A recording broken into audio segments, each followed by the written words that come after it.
Eh bien, bonjour tout le monde. Un grand merci de se joindre à nous aujourd'hui pour ce live. J'ai la chance d'être Adjami, coach professionnel certifié, coach avec chance également. Bonjour à toutes, bonjour à tous. Donc aujourd'hui, Jennifer, on va parler justement de comment concilier impératif et plus particulièrement l'argent avec une quête de sens dans une reconversion professionnelle. Donc en attendant que tout le monde se connecte, parce qu'on est nombreux aujourd'hui, on vous a préparé une petite question avec Jennifer pour que vous puissiez nous répondre. Donc en fait, on a 4 proverbes sur l'argent et on vous demande lequel vous parle le plus et puis qu'est-ce que ça évoque chez vous. Alors, on a l'argent ne fait pas le bonheur, l'argent rend fou, l'argent ne pousse pas sur les arbres, et le dernier, il me semble que c'est le temps, c'est de l'argent.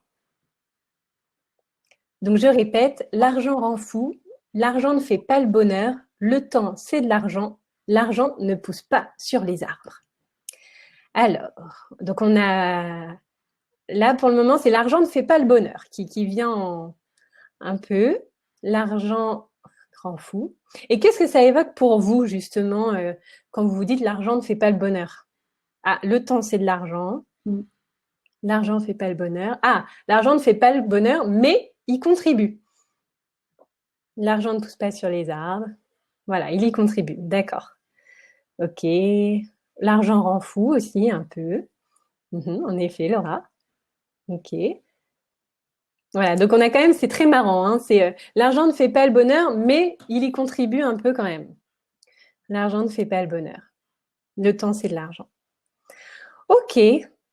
Alors, du coup, Jennifer, je te laisse la parole. Tu vas nous expliquer peut-être dans un premier temps justement notre relation à l'argent.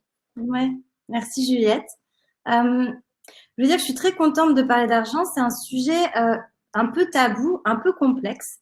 Et l'idée, c'est de se détendre ensemble sur ce sujet aussi, dans le cadre notamment de la recherche d'un projet professionnel qui nous ressemble. Voilà. Alors, on a vu donc avec Juliette, les réponses sont hyper variées. L'argent ne fait pas le bonheur, l'argent peut y contribuer. Et c'est normal en fait parce que ces proverbes, ils font écho à des croyances et à des schémas dont on dispose tous. Et chacun a des croyances par rapport à l'argent qui sont différentes des uns des autres. Et il n'y a pas une croyance qui est meilleure qu'une autre. On est tous différents et on a tous et tout un rapport différent avec l'argent.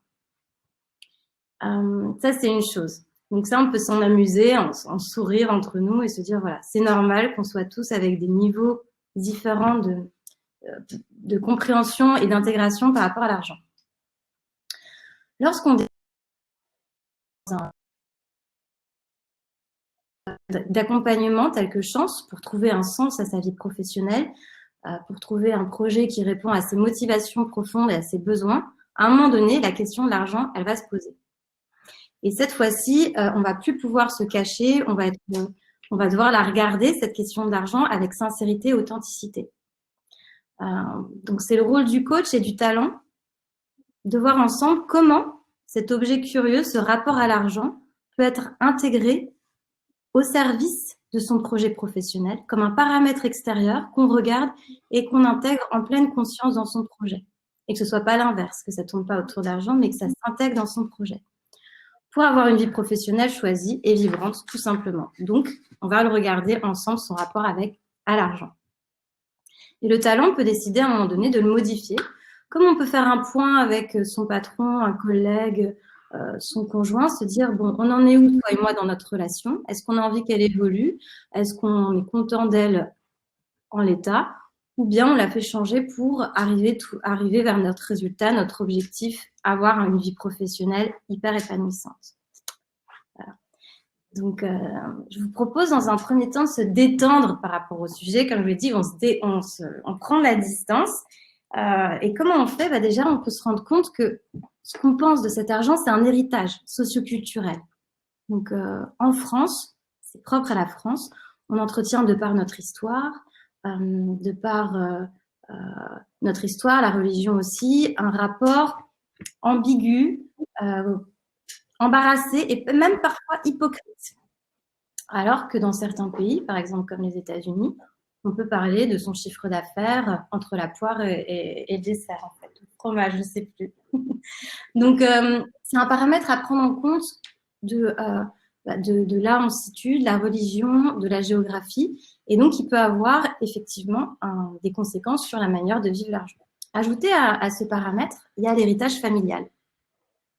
Quand on est petit, on ne peut pas avoir une vision, se dire je vais avoir tel rapport avec l'argent, je décide d'avoir ce rapport-là.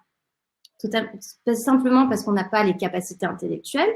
Et puis aussi, on ne nous apprend pas le rapport à l'argent à l'école. Il n'y a pas un cours sur, voilà, les différents types de relations que vous pouvez avoir à l'argent qui existent. Choisissez maintenant, en pleine conscience. Non, ça n'existe pas. Peut-être qu'un jour, ça viendra. Donc, du coup, c'est tout naturellement qu'on va reproduire le schéma familial. Quel est le rapport de mes parents avec l'argent? Donc, je vais reproduire parce que pour moi, c'est ma base. Dans certaines familles, on peut avoir un rapport de rejet par rapport à l'argent. Dans d'autres, on va le prendre tel qu'il est, c'est-à-dire c'est le prix d'un travail fourni, soit un mode d'échange, tout simplement. Et puis dans d'autres, l'argent, ça va être très valorisé et cet avoir peut être synonyme de être. Donc là, j'ai donné quelques modèles, mais il peut en avoir encore plein d'autres et c'était juste pour se situer. Il y a une question de Guillemette, mais je sais que tu as prévu d'y répondre un peu plus tard. C'est est-ce que le syndrome de l'imposteur a un impact direct sur notre rapport à l'argent lui aussi? Donc oui, on va y répondre un peu plus tard, Guillemette. Mais en tout cas, n'hésitez pas à poser toutes vos questions sur l'onglet questions pendant l'intervention. Il y aura un temps dédié à la fin pour toutes les réponses. Oui, et c'est une très bonne question de la part de Guillemette qui anticipe. Merci Guillemette, on va en parler, le syndrome d'imposteur a toute sa place également. Voilà. Et là, ce que je voulais dire, donc, c'est qu'on a cet héritage socioculturel ajouté à cet héritage familial et il y a un autre paramètre aussi, c'est l'expérience de l'individu par rapport à l'argent. Donc, ces rencontres professionnelles, ces lectures aussi qui va se nouer sur le sujet et puis ces rencontres d'ordre général vont faire que ça peut confirmer la croyance qu'il a par rapport à l'argent, ou bien ça peut la modifier par rapport donc, à la culture et à l'héritage familial. Donc, il y a aussi une part, on peut modifier sa croyance, c'est ça que je veux dire aussi, et je parle de croyance, peut-être que c'est le moment de le préciser, c'est ce que nous prenons pour la réalité, mais qui n'en est pas forcément une, d'accord? Et c'est à force de se répéter mentalement que ça devient une croyance. Donc, la bonne nouvelle, c'est qu'on peut agir dessus en choisissant la croyance qui va servir son projet. Voilà. Et il y a des croyances qui sont aidantes. Par exemple, si je décide de croire que chaque rencontre que je fais dans ma vie professionnelle, mais aussi dans la vie, peut être source d'apprentissage, de création de projets en commun, peut-être que ça va servir, moi, mon projet d'accompagner les individus à trouver le sens dans leur vie. Si j'ai une croyance qui pourrait être gênante, je pense à un talent notamment, qui a cette croyance que s'il va vers le projet professionnel qui lui ressemble vraiment, il est possible qu'il ait un décalage en termes de revenus qui soit supérieur, soit inférieur par rapport à la classe sociale dont il appartient à la l'origine. Et donc, il peut avoir la croyance qu'en faisant son choix de cœur, il peut devenir déloyal envers son clan, manquer de loyauté. Et donc, renoncer à son rêve par peur qu'il y ait une distance qui se crée avec son milieu. Alors, c'est une croyance, parce que là, il est dans l'étape de réflexion de j'imagine que, qui peut éloigner de son but ultime. Voilà. Donc ça, c'est clairement une croyance gênante qui peut nous freiner. Il y a par exemple une question de Léo qui dit « Je sais ce qui me fait vibrer, mais j'ose pas passer le pas car je ne veux pas perdre mon confort actuel. » Donc ça, c'est vraiment, c'est souvent le cas qu'on rencontre dans le cas reconversion professionnelle et je pense que c'est aussi tout le travail sur les croyances et de définition des impératifs qu'on évoquera aussi un peu plus tard. Ouais, mais ça peut être aussi intéressant de dire c'est quoi mon confort actuel, qu'est-ce qui est de l'ordre du non négociable pour moi, qu'est-ce qui est essentiel pour moi dans mon confort. Et c'est aussi, on va en parler, mais à un moment donné, faire le tri entre l'essentiel sur lequel je ne pourrais pas renoncer et peut-être des choses annexes qui seraient de l'ordre du non essentiel et donc qui pourraient m'emmener vers mon projet professionnel. Mais c'est une très bonne question et à un moment donné, la regarder, se poser et faire le tri sur un papier, simplement en cochant, ça peut aider aussi à sa réflexion. Tout à fait. Donc, ouais, très bonne question. On va en parler tout à l'heure. Je suis toujours dans ces croyances qui peuvent être aidantes et gênantes. Je vous partage un talent aussi qui avait une croyance, qui avait hérité d'une croyance familiale, comme quoi il y avait une liste de métiers qu'on pouvait considérer comme des métiers et que pour ces métiers soient considérés comme des métiers, ils devaient avoir une certaine rémunération, mais répondre à certains codes sociaux également, d'une classe sociale. Et donc, ce talent avait en tête une liste de quelques métiers. Et lorsque, dans le parcours chance, elle a été en face des métiers qui résonnaient vraiment en elle et qui étaient source de motivation, il y a eu comme un déclic. Un déclic par rapport à sa croyance de base, un étonnement, peut-être une peur, une appréhension, et ensuite une joie de pouvoir choisir pour elle, et aussi de choisir de renoncer peut-être à une croyance héritée pour choisir une croyance qui lui ressemble, en fait. Voilà. Donc, ça, c'était un point que je voulais vous dire. Et pourquoi c'est important qu'on reste un peu sur les croyances? Parce que le titre, quand même, de pourquoi on est là, c'est ces impératifs. Et c'est déjà faire le distinguo entre quels sont mes impératifs et les impératifs des autres. Est-ce que ce sont bien les miens ou ce sont ceux dont j'ai hérité? Donc, c'est pour avancer dans sa réflexion, déjà, essayer d'être un peu au clair là-dessus. Donc, c'est des questions qu'on peut se poser. Voilà.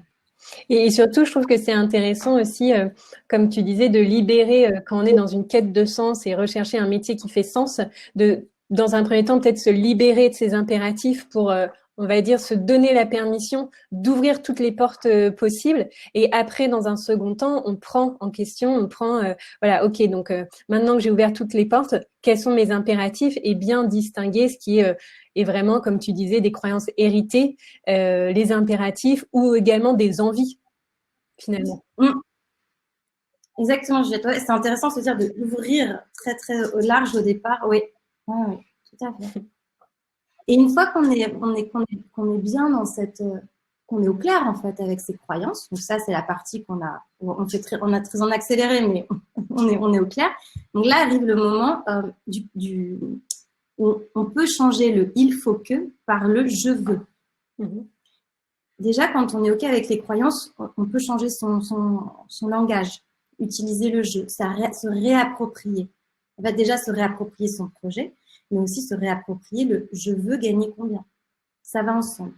Je veux avoir tel projet professionnel et je veux ce projet professionnel, je veux gagner de temps par rapport à ce projet.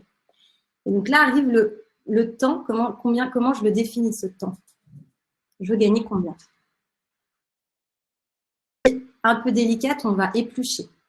Éplucher, quelles sont mes charges fixes, quelles sont mes charges variables, quels sont les incompressibles. Est-ce que il y a des éléments sur lesquels je ne peux pas du tout avoir de souplesse, d'autres oui. Ils sont où? Combien je peux dégager? Et ça demande une vraie transparence avec soi-même et du coup d'être face à ses factures, donc d'être face aussi à l'argent et de faire le point. Donc là, la transparence, elle est importante. Et ça permet de se dire, alors c'est propre à chacun. Certains ont des contraintes familiales, évidemment. D'autres ont des prêts. Il n'y a pas une bonne réponse. Voilà, c'est très personnel. Mais ça permet de se fixer un seuil, une limite. Et c'est important de l'avoir parce que ça place l'argent de manière factuelle. Ça le pose avec des chiffres. Ok, moi, ma limite, c'est tant. Ça reste plus quelque chose de flou. On peut le déterminer, se le déterminer. Et donc, comme on arrive à se le déterminer, c'est plus simple ensuite parce qu'il y a une inconnue qu'on met un peu de côté. Chaque année, on va revoir ce seuil en fonction de ce qui se passe dans sa vie, de ses événements. Il ne va pas rester au même niveau pendant des années. Mais il rassure aussi parce qu'on a pris le temps de poser les choses à plat. Donc, ça devient quelque chose qu'on peut observer et qui ne reste plus de l'ordre de l'imaginaire ou de… Voilà. Donc, du coup, comme on peut l'observer, c'est plus simple de se fixer donc cette limite et d'être à l'aise aussi avec cette limite. C'est sa limite à soi. Voilà. Pour l'entrepreneur, ça va être le calcul de son point mort, par exemple.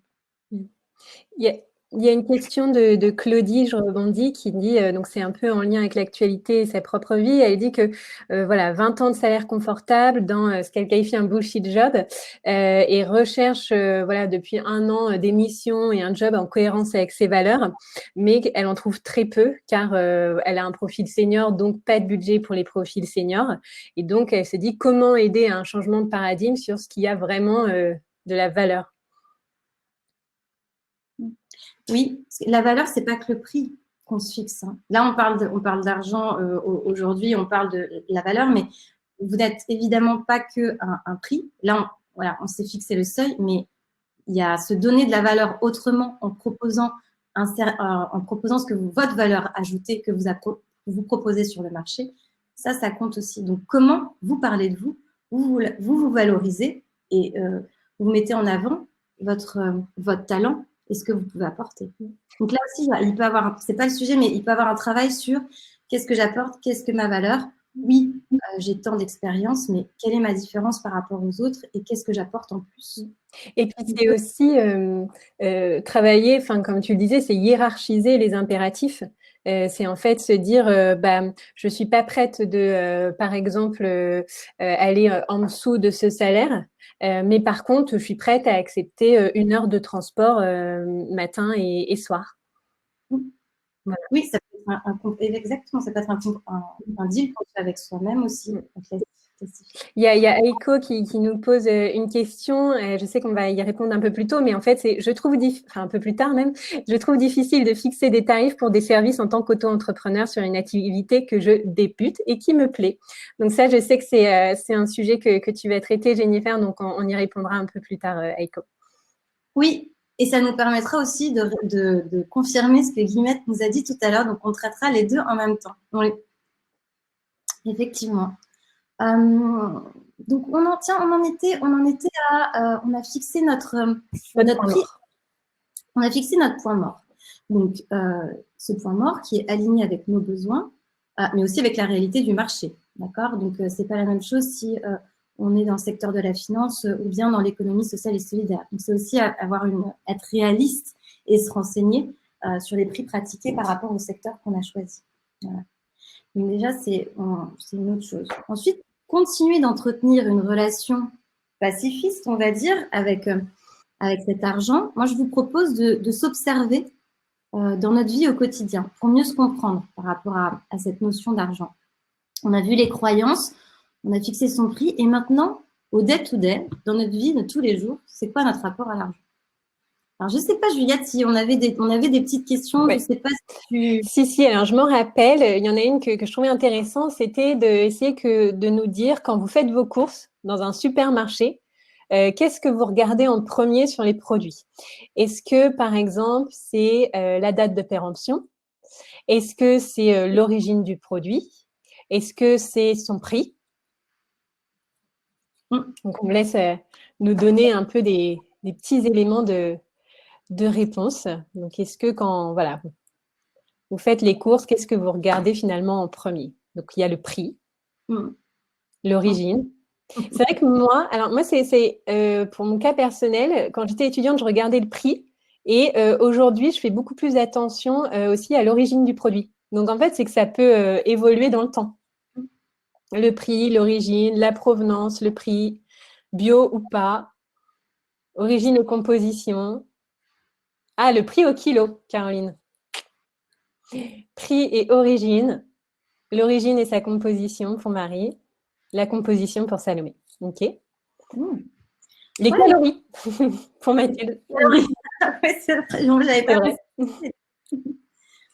Oui, donc ça permet, c'est vrai, on peut regarder tout en même temps, mais ça permet de se dire, OK, qu'est-ce que je regarde moi en priorité? Et on peut faire l'exercice, donc au supermarché, on se balade, on regarde les produits, mais aussi au restaurant. Voilà. C'est le restaurant, donc il semble, tu me disais, c'est ce que vous regardez finalement également le prix sur le menu, les plats, l'environnement, le restaurant. Alors je rigole parce que sur le chat, il y a également la note Yuka qui est ressortie sur les courses. Ouais, plus un, ouais. Yuka plus prix, etc. Et Et oui, voilà, donc, et par exemple, Elodie, pardon, je t'ai interrompu, nous dit: «Ne regarde-t-on pas plus le prix quand on est jeune et en début de carrière? Étant en début de carrière, mon salaire m'amène parfois à faire des choix entre éthique et prix au kilo». Bien sûr. ouais. Donc voilà, là, c'est ce petit exercice. Donc là, c'est sympa, on s'entraîne entre nous à se voir en hauteur et se revoir dans le supermarché, dans les rayons, qu'est-ce que je regarde. Donc on peut faire la même chose au restaurant. Quand je suis au restaurant, je regarde d'abord les plats, s'ils sont gourmands, si je les trouve sains, ou je regarde tout de suite le prix. On peut le faire aussi, alors on rentre dans quelque chose d'un petit peu plus terre à terre, son compte bancaire. On va le regarder assez fréquemment ou on l'évite. Allez, une fois tous les 2 mois, je regarde pas trop, un peu de loin en cachant l'écran. Ou voilà. Ça permet déjà de prendre la température de en répondant à ces quelques questions, de son rapport avec l'argent. Il peut en avoir aussi une autre, je vous donne une autre situation, c'est vous êtes avec votre conjoint, votre partenaire, et puis arrive la discussion, vous avez parlé de finances. Comment vous vous sentez? Qu'est-ce qui se passe dans votre corps? Est-ce que vous êtes angoissé? Est-ce que vous êtes détendu? Est-ce que vous voulez que ça passe vite, qu'on arrive à d'autres sujets? Ou est-ce que c'est comme si vous parliez de la météo et ça n'a pas trop d'implication, d'importance? C'est un sujet comme un autre. Donc ça, c'est un point. Et une fois qu'on s'est observé dans le monde courant, on peut aussi s'observer dans le monde professionnel. Je vais poser des questions assez rapidement, mais est-ce que vous avez une grille tarifaire qui peut fluctuer en fonction des clients? En vous disant, par exemple, ce client, je l'apprécie vraiment, donc je vais baisser mes prix parce que j'ai tellement envie qu'on concrétise ensemble et qu'on s'accompagne. Voilà, je vais varier. L'autre, peut-être que je vais donner un prix plus haut, plus bas. Quand on est à l'aise, on essaie d'avoir une cohérence avec sa grille tarifaire et de pratiquer des prix homogènes par rapport à la grille qu'on a fixée et par rapport il n'y a pas à la tête du client. Est-ce que si vous avez des difficultés à envoyer des devis, du coup, je reporte l'action qui me génère de la tension ou du stress ou de la peur, peu importe l'émotion, mais en tout cas qui me fait que je ne me sens pas à l'aise. Il y a aussi le relance des factures quand il y a des retards. Bon, ça, c'est, je sais pas, ça, c'est une... relancer une fois, relancer 2 fois, la relance, comment ça se passe? Il y a une autre question aussi qui peut être liée plutôt à investir. Est-ce que pour votre entreprise ou pour vous-même, investir par exemple dans un logiciel qui vous permettrait de gagner du temps, donc de la productivité, c'est quelque chose d'aisé, vous en avez conscience que ce serait une bonne action, d'aisé à faire, ou bien vous éprouvez des réticences, vous réfléchissez assez à 2 fois, 3 fois, jusqu'à le reporter depuis 3-4 ans. Et annoncer ses tarifs aussi. Est-ce que voilà, l'annonce du tarif, vous attendez que le client vous demande? Pareil pour les conditions de paiement.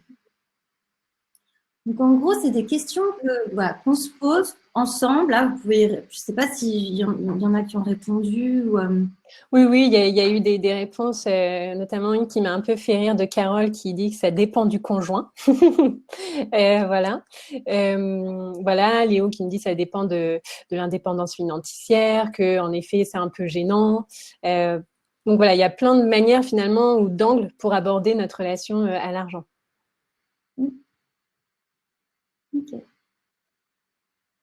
En fait, c'est intéressant tout ce qu'on entend. Oui, ça dépend, ça donne l'impression d'en parler, mais ce qu'on peut se dire aussi, c'est qu'une fois qu'on a toutes ces questions et qu'on se situe un peu par rapport à ces questions, on peut les dispatcher dans 3 flux. Et en fait, on dit que l'argent, il est en mouvement et il y a 3 flux qui le caractérisent. Alors, le premier, c'est créer, attirer, demander. Le deuxième, c'est dépenser, investir, donner. Et le troisième, c'est gérer, mettre de côté, économiser. Donc, se faire de la trésor. Voilà. Et dans ces 3 flux-là, il y a forcément un des flux avec lesquels on se sent plus à l'aise. Donc, parfois, on peut avoir les 2 flux et certaines personnes peuvent être à l'aise avec les 3. Demander, donner, économiser. Ça peut être une question aussi que vous pouvez vous poser. Est-ce que Quel est votre lien entre ces trois flux? Normalement, on en a tous une facilité, hein, au moins dans un des trois, et ça rassure. Et l'idée, c'est super quand on est plus à l'aise dans les trois flux. Ça veut dire qu'on a vraiment une relation harmonieuse, apaisée. Donc, en général, quand on accompagne des talents dans justement le changement de vie professionnelle, on est souvent face à la demande qui est demandée. Oui. Oui. Je t'interromps juste qu'il y a Laura qui demande si on peut répéter les trois flux. Ouais. Donc le flux 1, c'est, si vous voulez, on pourra même les écrire, c'est le créer, l'attirer, le demander. Et c'est ça, on a des difficultés, c'est un sujet qui revient souvent dans l'accompagnement. Le dépenser, l'investir, le donner. Le gérer, le mettre de côté, l'économiser. Hop. J'ai les trois flux, je vais les écrire sur le chat. Voilà. Top. Top, merci Juliette. Ouais. Hop là, c'est bon. Donc là. Oui, il y a des synonymes en fait pour chacun. Pour un flux, il y a trois mots que j'ai donnés. Voilà, c'est exactement ça. Ouais, ceux qui sont visuels, c'est mieux. Ouais, merci. Donc après, c'est se dire, bah, moi, je suis à l'aise avec lequel? Je suis plutôt à l'aise avec le 1, le 2, le 3. Bon. Et si j'ai envie d'avancer sur le 2 ou le 3, comment je peux faire demain pour avancer? Si j'ai envie d'avancer sur le 3, quelle serait peut-être la première petite action que je pourrais mettre en place pour économiser, qui me conviendrait? Ou pour investir, qu'est-ce que je pourrais, si j'en ai envie? Mais c'est, voilà, pour investir, qu'est-ce que je pourrais faire pour mettre en place pour investir? Donc, je disais que le 1, c'était, ça pouvait être un sujet notamment dans le cadre d'un changement de projet. Et je vais vous parler d'un cas concret, d'un talent qui est devenu sophrologue. Et justement, on va pouvoir répondre enfin à nos deux questions. Il est devenu sophrologue, donc il s'est formé voilà, dans une école et c'était son moteur, c'était prendre soin des autres. Et il était très épanoui dans son job de sophrologue. Donc, il s'est formé, il est très à l'écoute de ses clients, il aime ce qu'il fait. Il est très pro, il a le geste professionnel et il est reconnu pour sa compétence par ses clients, mais aussi par ses pairs. Donc, c'est un jeune sophrologue qui vient à son compte et qui est compétent. Voilà. Mais malheureusement, il propose et il pratique des prix plus bas que ceux du marché, et même plus bas que celui qu'il s'est déterminé, vous allez vous rappeler en amont de son seuil. Pourquoi? Parce qu'il se dit que c'est peut-être la seule solution pour avoir des clients et que s'il a des prix bas, il va en attirer plus. Or, c'est certainement lié à une croyance. Et il pense qu'il ne méritera pas plus non plus. Donc, il se dit, je demanderai plus quand je serai plus légitime, quand j'aurai plus d'expérience, peut-être 3-4 ans, quand j'aurai ce diplôme complémentaire d'ici 1 an, peut-être quand j'aurai plus de clients, peut-être quand j'aurai... Voilà. Donc, il se rajoute des peut-être, ce qui fait qu'il reste avec un prix qui ne convient pas, qui ne lui convient pas. On parle d'une personne qui se sous-estime et on peut parler d'imposture. Voilà, c'était pour répondre à Yvette. Arrive l'exemple où il n'est pas à sa juste place. Il est à sa juste place professionnelle, à la place qu'il a choisie, qu'il a voulu et qui lui apporte une énergie nouvelle, mais il est en inadéquation avec la place que prend ses finances dans sa vie. Et c'est important d'être aligné par rapport à ça et comme je vous ai de fixer ce seuil pour continuer d'exercer le métier qu'on aime. Voilà. Donc, s'il n'a pas les moyens de se ressourcer ailleurs, ça va être difficile de continuer d'exercer parce qu'il y a un décalage et il n'y a pas un alignement. Donc, il n'est pas qu'un prix, hein, c'est important, mais sa valeur financière, en tout cas aujourd'hui, il faudrait la revoir pour qu'il soit totalement satisfait et épanoui. Et ça se pose aussi comme question et puis ça se retravaille et on accompagne. Voilà. C'est vrai que moi, ça me fait penser que j'ai toujours appris plutôt quand il faut fixer, par exemple, son prix. C'est toujours plus simple de fixer un prix et d'ensuite de le baisser, de faire une promotion, une réduction, que de fixer un prix et après de faire une augmentation des tarifs qui se justifie un peu plus de manière difficile. Donc, c'est vrai qu'on peut retourner un peu cette croyance en disant, bah, c'est bien de fixer un prix à sa juste valeur finalement. Tout à fait. Et puis le porter aussi avec fierté, c'est mon prix. Voilà, mais ça, c'est un travail qu'il faut faire, mais c'est mon prix, j'en suis contente. Je suis arrivée là, c'est mon chemin. Et je ne vous propose pas qu'un prix, mais aussi toute la valeur derrière liée à mon être aujourd'hui. Voilà. Donc, c'est quelque chose.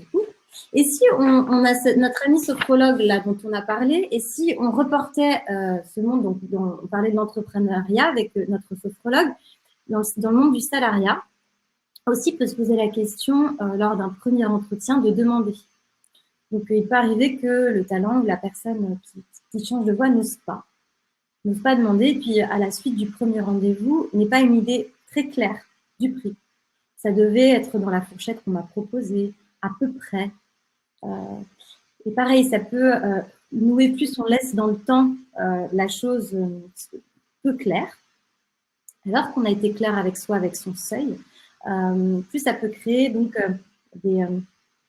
des appréhensions et justement de ne pas être réconcilié entre ses impératifs et son projet professionnel. Donc le traiter le plus tôt, en parler le plus tôt de manière ouverte et sincère, ça permet de se dégager pas mal de charge mentale. Pareil quand on demande une augmentation. Alors, syndrome de l'imposteur, il peut revenir. Est-ce que je suis légitime pour demander une augmentation maintenant? C'est le cas de figure. Et là, moi, je vous propose un petit exercice dans ces cas-là. C'est pour avoir une vision correcte de ce qu'on apporte, réelle en fait. Alors, il peut y avoir le manager qui fixe des objectifs et des résultats et qui vous challenge et qui vous donne un feedback positif, constructif qui fait avancer. Donc, c'est comme un repère, un phare. Mais on peut être son propre phare aussi. En se fixant, ça peut être sur un cahier. On prend son cahier comme ça, on se dit, ok, hop, je fais un trait. Qu'est-ce que j'apporte à la boîte? Qu'est-ce que j'ai apporté à ma boîte depuis 2 mois, 3 mois? J'ai apporté quoi? Pareil, je liste. En termes de chiffre d'affaires, j'ai contribué à combien? Sur combien de temps? En termes de produits, j'ai produit combien? Et à quelle cadence? Qu'est-ce que j'ai permis à l'entreprise de réaliser? En termes de soft skills aussi. Les soft skills, c'est des compétences interpersonnelles. J'ai parlé de chiffres, mais on peut parler aussi des compétences interpersonnelles, sociales. Je donne des exemples. Ça peut être l'initiative, la créativité, le leadership, l'adaptabilité. Quels ont été mes apports dans ces domaines de compétences-là? Comment je les mesure? J'ai été initiatrice de combien de projets en interne? J'ai lancé combien d'idées? Combien d'idées ont été prises? Et tout ça, en les listant, pareil, comme on l'a fait tout à l'heure pour la valeur de l'argent et le seuil, c'est se lister ses réussites. Et c'est marrant parce que lister ses réussites, donc là, dans ce cadre-là, on le voit, c'est des arguments pour négocier une augmentation ou un niveau de salaire. Mais par exemple, je sais que dans le parcours chance, la liste des réussites, ça contribue à son estime de soi. Donc en fait, avoir cette liste de réussites, c'est toujours bien parce que quand on a un petit coup de mou, ça fait toujours du bien d'ouvrir ce carnet et de se dire non, mais en fait, j'assure quand même. Oui, totalement. C'est totalement ça, c'est de se dire j'assure. Et justement, vous avec ça, en se disant mais je suis à la hauteur, je suis capable, regarde tout ce que j'ai déjà fait. Et ça permet de se valoriser et d'avoir de l'estime. Et puis il y a quelque chose aussi que je voudrais rajouter, c'est essayons de recevoir les choses. On a aussi un peu de mal, ça c'est certainement lié à notre culture, à recevoir. Je prends un exemple assez banal. Vous recevez chez vous, vous faites un dîner, il y a une personne qui arrive avec un bouquet de fleurs ou une bouteille de vin. Et une des premières choses qu'on va dire, c'est « Ah, il fallait pas. Non, c'est trop. » Et donc, c'est parce que c'est dans notre culture. Donc, on a tendance à minimiser, à dénigrer, mais c'est par habitude. Et un simple merci, peut-être s'entraîner demain à se dire un simple merci pourrait être un premier pas pour accepter aussi de recevoir. Voilà. Merci Jennifer pour tous ces éléments. On a une question de Julie qui nous dit est-ce que c'est utile dans ce cas-là de se comparer aux autres, à ses collègues? Donc je pense que c'est dans le cadre de demander une augmentation. Alors c'est une question c'est une question qui est intéressante où je suis un petit peu le meilleur point de comparaison, c'est par rapport à soi. C'est se regarder soi aussi. Donc, à un moment donné, si on se compare, moi, j'invite aussi à se regarder à soi par rapport à ses propres objectifs que vous vous êtes fixés. Les objectifs ne sont pas les mêmes que ceux de son collègue. D'accord? Donc, c'est se regarder par rapport à ses objectifs, son avancée par rapport à soi. Voilà. Oui, moi, c'est aussi, il peut avoir une récompense collective, mais là, si c'est personnel, en fonction de résultats et en fonction à qui, c'est lié à ça.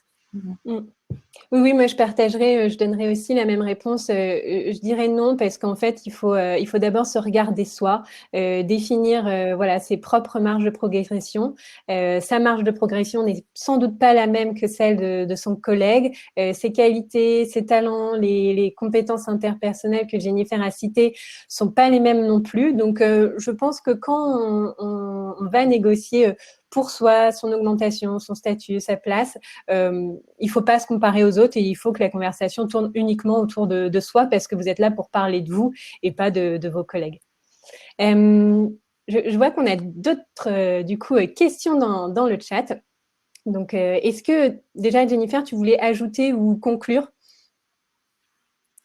Oui, en fait, je voulais rajouter, conclure que la relation ici à l'argent, ça vient réveiller, dans le cadre d'un nouveau projet professionnel, notamment l'estime et la confiance en soi. Donc, on l'a abordé, c'était la conclusion. C'est peut-être aussi pour ça que c'est un sujet qui peut être complexe et parfois dont on a du mal à parler. Et donc, continuer de cultiver un regard positif sur soi et sur sa valeur intérieure. On a une question d'Isabelle qui nous dit « Je ne trouve pas de sens à mon travail au regard des crises et du réchauffement climatique. Au-delà de la réalité du marché, il y a une réalité du monde dans lequel nous vivons. Malgré l'urgence, j'ai peur de changer complètement d'activité. » Donc là, on voit la peur. Alors, le changement, il fait peur, de toute façon. Quoi qu'il en soit, on est dans un climat aussi assez incertain où la peur est bien sûr présente. Donc, il y a beaucoup de paramètres dans la question. Le contexte, le changement, le contexte incertain, le changement aussi d'une voie peut être source de stress et c'est normal. Et donc, dans un accompagnement pas à pas progressif, on apprend aussi à appréhender sa peur, à la prendre, à la comprendre et à avancer aussi avec elle pour arriver petit à petit à ce qu'elle soit non pas qu'elle ne nous immobilise pas, mais qu'elle nous accompagne dans le mouvement en prenant soin d'elle et en avançant pas à pas. Donc c'est normal d'avoir, mais en progressant petit à petit vers un objectif qu'on s'est fixé, on peut avancer progressivement, pas à pas. Merci. On a une question de Muriel un peu plus tôt. Donc, on a déjà donné des premiers éléments de réponse, mais c'était comment renoncer à mon besoin de sécurité financière pour vivre de ma passion.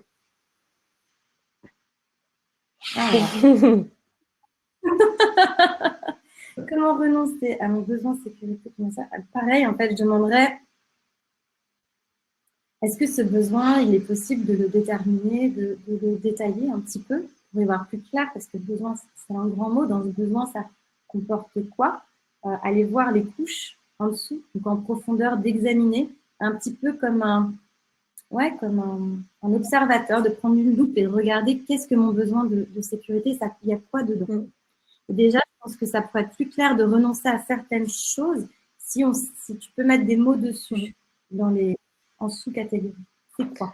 Pour moi, voilà, la sécurité. Oui, je pense que déjà, c'est définir, moi, ce que j'appelle, c'est le salaire de plancher. Donc, c'est vraiment le premier niveau. Et puis après, de se poser aussi les questions de est-ce que je suis prêt à renoncer à ça, oui ou non?